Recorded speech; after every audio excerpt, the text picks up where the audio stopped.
we really looked at those colors that are a visual representation of Lagos, which would be mostly reds and yellows. You know, those two warm colors really just express how gritty, hot and humid the city is. They're a fairly accurate representation of how Lagos feels. For example, we did some secondary work to highlight those yellow buses and we pushed those hues to this very specific orangey yellow tone, and we follow the same thing for all the yellows in the film. They are all almost within the same realm. Like with Tayo's shirt here, it's just a little bit more red than the downfall yellow, but then they are all within the same realm.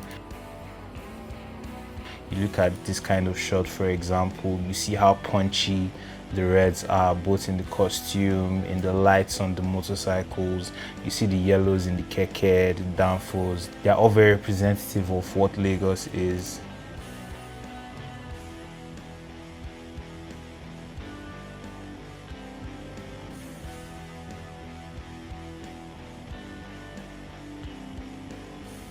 This frame is very interesting because there's something we did in this film where the contrast of the film increases as the film progresses, just to represent the emotion and the story.